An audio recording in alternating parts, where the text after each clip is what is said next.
Hey you guys, it's Nnotb and we are back for part 3 of this series. If you are joining us, we are talking about the current state of nursing, and if you are a new nurse or a nursing student, what the heck you should do. Today we're going to be talking about goal setting. We're going to be talking about finding a job that is not toxic, a healthy work environment, and how you can reevaluate the way you set goals. Let's jump in.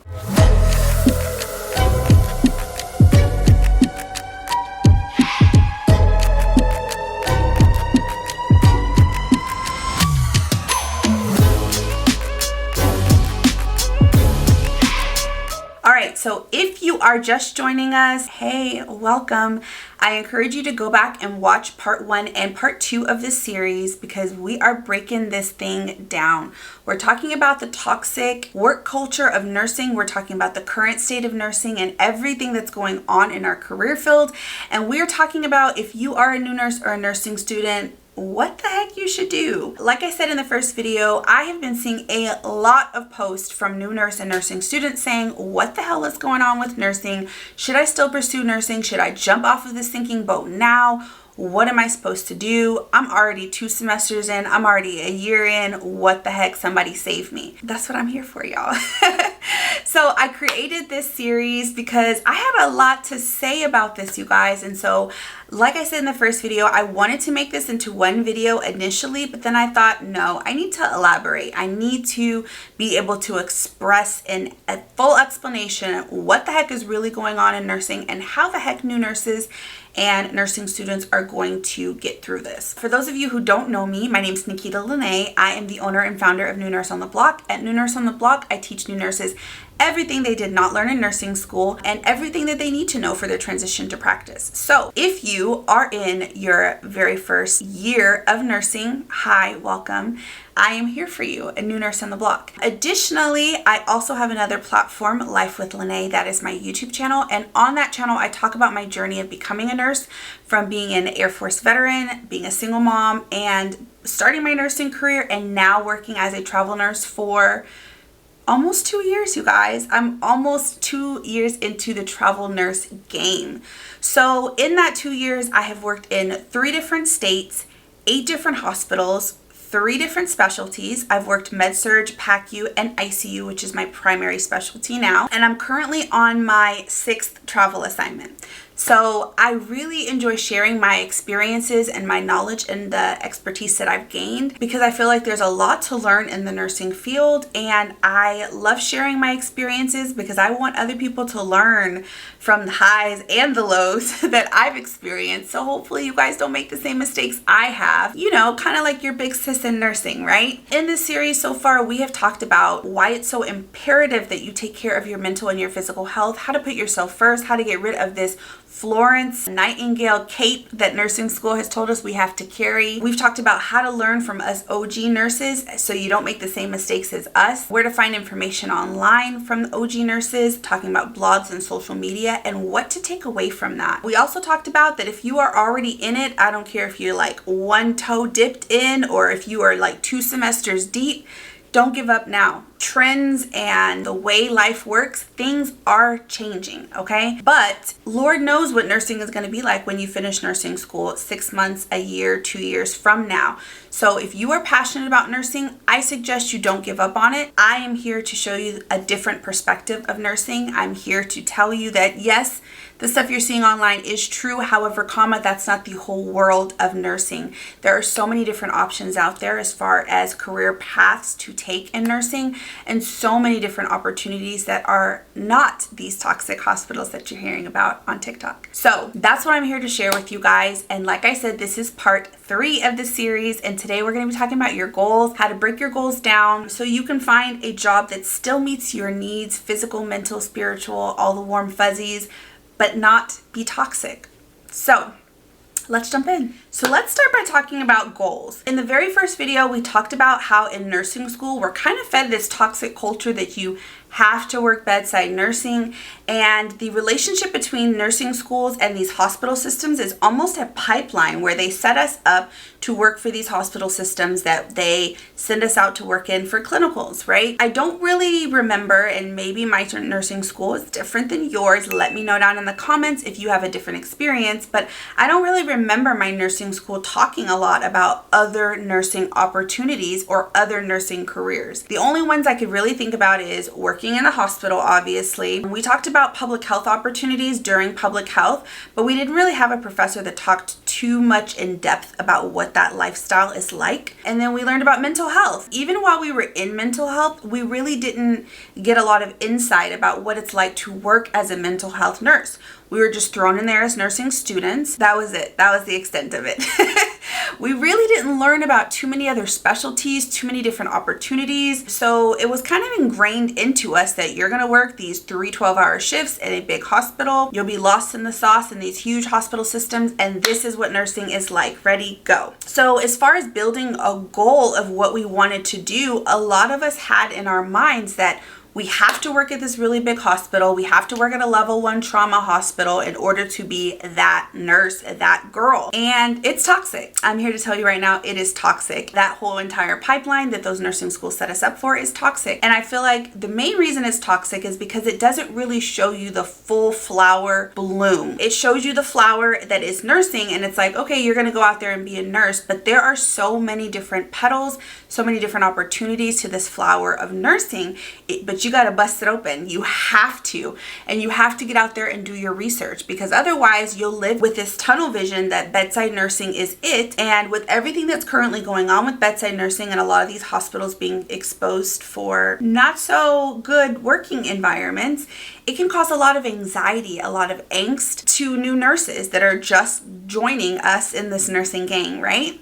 So I want you guys to reconsider the way you look at nursing. And that's what we're going to talk about today. So the biggest thing I would say is to reevaluate the way that you look at your goals. I read a book about 2 years ago, and it's called The Desire Map. And in the Desire Map, it talks about goal setting, and it talks about the traditional way that we usually set goals. One of the key things that I took away from this book is re-looking at your goals and focusing more so on how your goals are going to make you feel, right?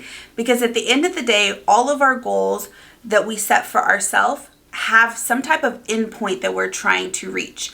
So if you break your big goal down and think about, what am I really trying to accomplish? Think about how you're going to feel when you accomplish that goal, and what is the real root of the reason of why you're pursuing that goal. It's going to help you to open your mind about different ways of getting to that end goal. And the reason why this is so important with nursing is I think a lot of us are so focused on working in these big level 1 trauma hospitals. We get tunnel vision, like, if I want to work with kids, I have to be a pediatric ICU nurse, and it has to be in a level 1 trauma hospital. No, sis. If you really took that goal of the real reason you want to work in pediatric ICU, maybe the real reason is you want to advocate for sick children. And when you break down that goal, you can really start to think that there are hundreds of job opportunities and different job avenues that you can pursue that don't have to do with working in the pediatric ICU. And the reason this is so important, once again, is a lot of people are rethinking even becoming nurses, because they're like, well, my goal was to become a pediatric ICU nurse, but now I'm stressed the heck out about even going to a big hospital, so maybe I'm just going to reroute and go do real estate. Like, no. If you break down your goal, and the real root of your goal is that you want to advocate for children, guess what, sis? There's so many nursing jobs that are going to help you reach that goal. And maybe you don't have to go work in a big hospital, right? I want to introduce you guys to this concept, and I wanted to kind of break that down for you. So let's say we use that exact same example of, instead of being a pediatric ICU nurse, the root of the goal is that I want to advocate for sick children. Let's talk about some different jobs you can do that are still going to give you the same objective, the same outcome, but are in a different work environment. Keep in mind that a lot of these jobs, you can do them in a hospital setting, or you can do them in an outpatient clinical setting. They're not always identical, but they still give you the same primary objective. So you can work in an outpatient doctor office. You can work oncology, both inpatient and outpatient. For children, you can work in the NICU. You can work labor and delivery, mother baby. There are different avenues of working with children, but you're still going to be able to work with babies, right? You could be a school nurse. You could do pediatric cardiology, both inpatient and outpatient. You can be a patient navigator who work pediatrics, inpatient and outpatient. You could do home health. You can do occupational health. You could do pediatric infusion or be a care manager or care coordinator. That's just from a quick Google search, you guys, and that's not even my specialty. So imagine if I knew in advance that that's what my goal was. I could sit down and research for weeks and months in advance, where I can dig deep into looking at these jobs, as well as doing the research that we talked about in the previous video of looking at the local hospitals in my area, what the nursing culture is at those hospitals, and figuring out, okay, this job that's not a traditional pediatric job, well, they have it available at this hospital. Let me do my research on this hospital. Oh my gosh, this is a great opportunity. I really want you guys to start thinking about that, because you don't have to be a level 1 baddie to be a baddie, right? You have so many options of being a nurse, and I really want us to start focusing as nurses on what we can manage long-term, mentally and physically. Getting out of this hustle mentality where we feel like we have to work, and we burn ourselves out. I feel like that's one of the main reasons why so many nurses are leaving the career right now, because they have been stuck in toxic jobs. They've been stuck focusing on just working bedside nursing, and they're burnt the heck out. But the truth of the matter is that there are so many different options out there. You don't necessarily have to do bedside nursing to fulfill your goals and what you want to accomplish. Today, I challenge you. Get your notebook out like we talked about in the last 2 videos, and I want you to really think about, what is the root of your goal? What do you really want to accomplish with this goal? And I want you to think about, what are you going to feel when you get to that goal? What is the ultimate feeling you're trying to achieve by picking this goal and this career field that you're choosing? And then I want you to literally do your Google search, do your online search, look in your forums, and write down a minimum of 10 career field options that are going to give you that same feeling and the same end goal of what you're trying to accomplish. And I want you to explore those, like really and truly stay open-minded, stay willing to learn about these different careers, and give it a chance. You may find something that is adjacent to what you originally wanted to do that gives you just the same amount of fulfillment, but it's a healthy environment. It's a healthy learning environment for you as a new nurse. It's a healthy work environment as far as your workload, as far as your schedule, being able to be there for your family and your friends and for yourself, to where you actually want to stay in that job for a long time. What I'm seeing in a lot of these forums is that new nurses are getting their dream jobs, you guys, and they're quitting within 2, 3, 4 months. They're quitting because they're realizing, I got my dream job at my dream hospital, but I'm not happy. I'm not happy. And they're so unhappy, and their experiences have been so bad that they don't want to even try that same career field or that same specialty at a different hospital. They're just done with nursing altogether. And I don't want that to be you. And the ways that you can avoid that is to keep an open mind and to do your research ahead of time. Be open to these different opportunities that are out there, and understand that this tunnel vision that nursing school has given us, get rid of it. There are so many opportunities out there, and you are not stuck in one. You are not stuck in bedside nursing. Bedside nursing is not the end all be all. There are so many opportunities out there that are going to help to fulfill you and just set your soul on fire. A job that makes you happy to be there and happy to show up every single day, instead of being anxious and feeling like your stomach is in knots and having anxiety about going to work every day. Because no matter what avenue of nursing you choose, it's going to be tough. Nursing is not an easy career field, you guys. I'm not gonna ever paint it out to be easy. Every specialty has their own things that are difficult, but you still want to be able to enjoy your job overall. Job satisfaction does matter. and I want you guys to be happy overall. Comment down below, tell me what you want to do. What is the specialty that you're interested in getting into?